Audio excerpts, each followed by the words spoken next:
Good morning, all of you. Students, we have completed our chapter number 1 in the previous lecture, that is Evolution and Fundamentals of Business. I have given you a few picks of MCQ questions, very short questions. So you must do all those, learn those questions properly, and I'll give you a few picks of that is case studies, right? So don't write the case studies in your copy, but just go through it once. And I'll send one pick of these questions, unsolved questions and long answer questions also. So here you can come to know how the question comes in exam and what you have to write. Now you have all the picks of chapter number 1 you have completed and you must have written in your copy. Fine, students? So just learn this chapter properly. Okay. Today we are starting chapter number 2, that is forms of business organization. Well, before proceeding with this chapter, I just want to ask students, how do you identify any business entity? Means what is the name of the business? Like different names we find. And if you go to the local market, you watch that there is a single person as an owner. He is sitting on the shop, and somewhere you find 2 or 3 people are sitting, and certain other things can be there. Like, what do we call? Sole proprietor, partnership, or company? And sometimes we call this is a government organization, this is private sector, this is public sector. So what are these things, and how do we decide is this is this company or this concern falls in a private sector or public sector, and on what basis we call it a government company? Okay, so all these things we are going to study, and sometimes we call it cooperative society, HUF, Hindu Undivided Family. So many things are there. So in this chapter we are going to study all these things. How do we decide which form of business organization we are dealing with, right? So students, form of business organization. See, on the basis of ownership, there can be many type of business organizations, right? Somewhere you will find single individual is handling the business, and somewhere you will find more than one person is handling the business. Fine. So we have divided, right, the form of business organization. The first form of business organization is sole proprietorship. Second one we will study joint Hindu family business, means HUF. Third one is partnership, then cooperative society and joint stock company. These are the main one, right, which we come across. So today we will talk about the sole proprietorship. Students, what do you mean by sole proprietorship? Solo performance, you must have listened. Solo performance means this is performed by a single person, right? Only one person. So sole proprietorship is that business organization where there is a single person, single individual to handle everything. Okay, so let's see. Okay, I just go through the definition here. Sole proprietorship refers to a form of business organization which is owned, managed, and controlled by an individual who is the recipient of all profits and bearer of all risk, right? This is the definition of sole proprietorship. You must learn it and you must write in your copy. Well, what features, what contents are there which make any business organization as a sole proprietor, right? You can say the features of sole proprietor, or contents of sole proprietor, or characteristics of the sole proprietor. Well, the first one is formation and closure. Students, this is very easy to form a sole proprietor, and it's very easy to close it also. Okay, because no such legal formalities are there to start it and to end it. So it's very easy to start and very easy to wind up. Only the point which you have to keep in your mind, while closing, you must pay all your liabilities, right? So it's very easy to start and close. Second one is unlimited liability. Students, here the person who has started this sole proprietorship, his liability is unlimited. Now you should be clear what is unlimited liability. It means see, when you are running your business, so you have some assets, you have some liabilities. Assets means sampattis and liabilities means aapki dendari. You have to pay to somebody. Okay, when your assets are not sufficient to pay the liabilities of the business, right students? Are you getting? Liabilities जो आपके दायित्व है, जो आपको पे करना है, external liabilities, आपके क्रेडिटर्स, जिनसे आपने उधार खरीदा था या कुछ और पे करना है. So if your assets are not sufficient to pay the business liabilities, okay, business assets are not sufficient to pay business liabilities, that means your business is not solvent. Okay, in that situation your personal assets will be held liable to pay the business liability. It means you have unlimited liability. Personally you will be liable to pay your business debts. Okay, are you understanding? Means if you don't have sufficient assets in the business, so your personal assets will be responsible to pay your business debts, business liabilities. It means you have unlimited liability. All right, next feature or element, that is one man control. We know only single person is there to handle everything, so this is one man show, you can say, and single person is controlling the whole organization, right? Nobody else is interfering in the decision making and all. Okay, next we have sole risk bearer and profit recipient. It's very very clear, when single person is there, he is managing, he is controlling everything, and he is the person who is bearing the risk. The whole risk is on his head, so he is the person who is going to receive the whole profit also. Okay, so single person bears the risk and get the profits. Next we have no separate entity. Students, when we have started doing our accountancy's first journal entry, Ram started business with cash, I've just explained about the entity concept. Do you remember? If you have seen the video, entity concept tells that business and businessman both are separate. All right, and I have quoted one point ki there are two point of view, one is legal point of view and another one is accounting point of view. Now both these things are different. From legal point of view, business and businessman both are same. Okay, because business is not identified as a separate person in the eyes of the law. Okay, so business and businessman both are same according to legal perspective. Okay, but from accounting point of view, business and businessman both are separate. All right students, I hope this point is clear. So here we are discussing legal point of view. So no separate entity in the eyes of the law. No distinction is made between sole trader and his business, right? So business and businessman both are same.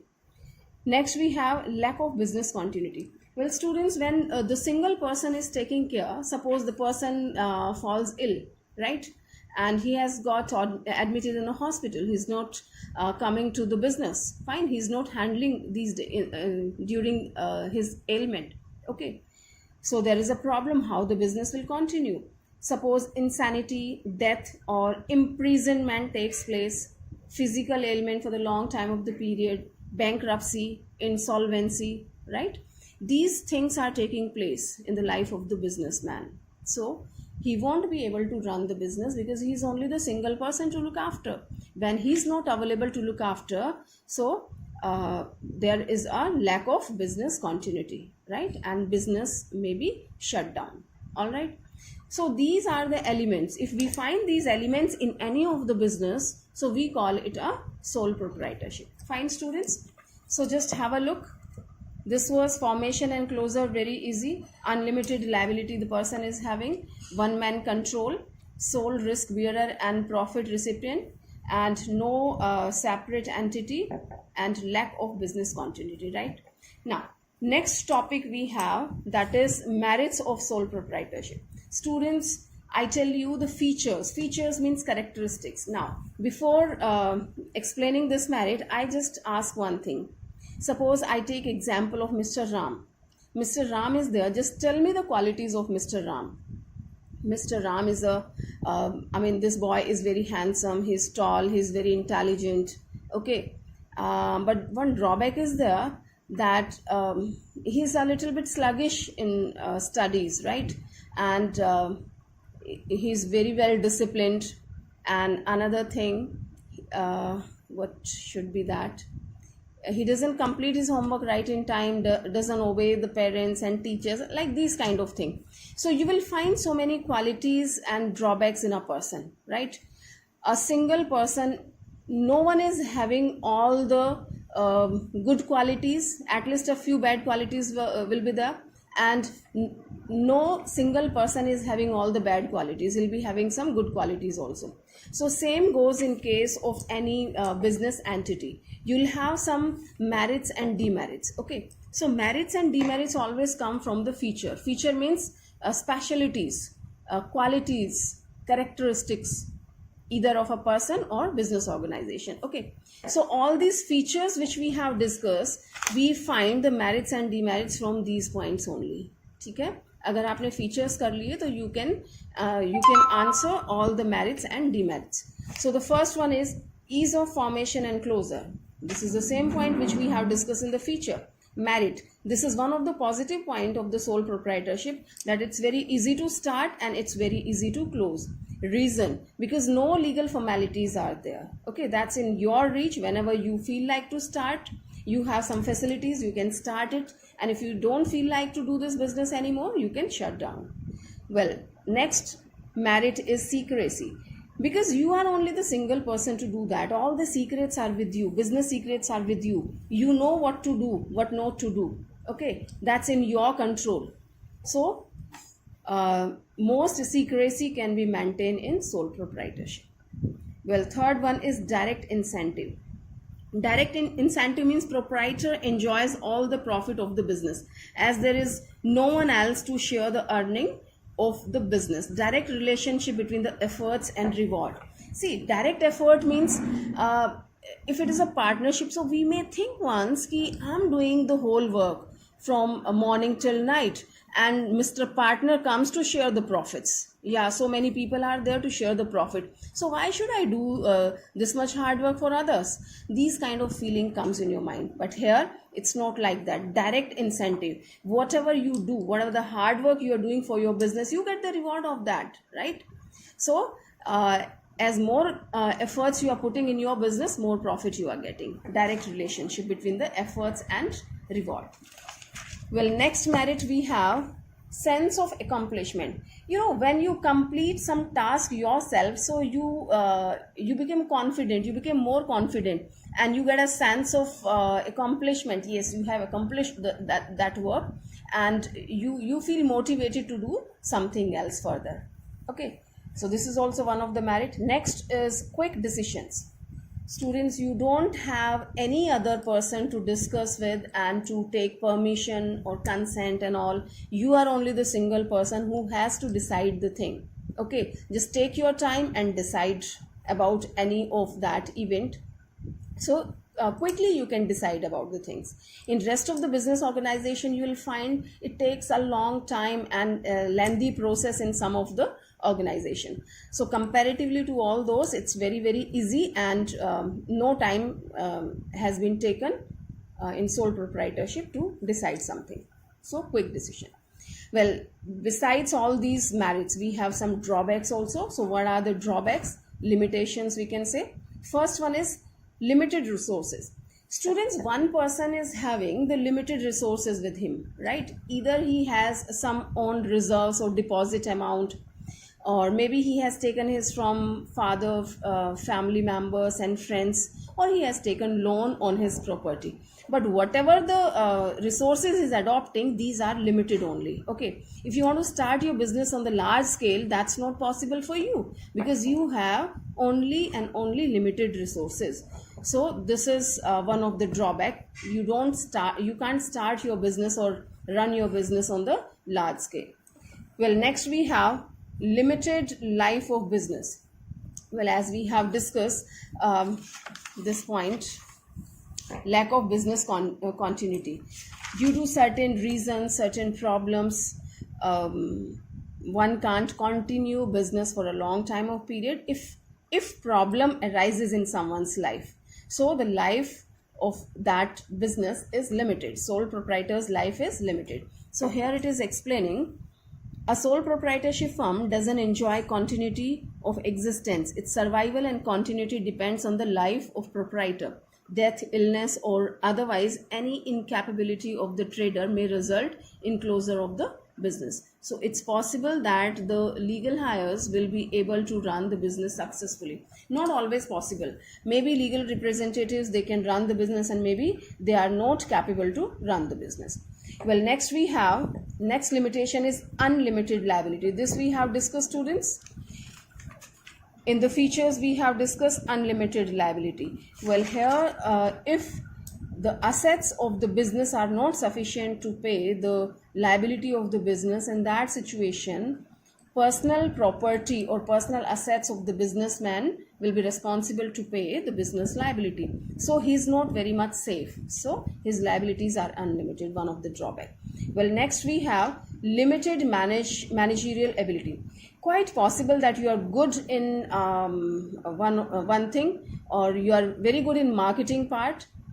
Maybe your financial matters are very good, you have very good acquaintance with the bank and all, but one can't be perfect in each and every aspect. Somewhere you will have problem. Okay, maybe your accounting is not good, or maybe some other problem arises. Okay, so in that situation your managerial capacities are limited, and you need to take help of somebody else, right?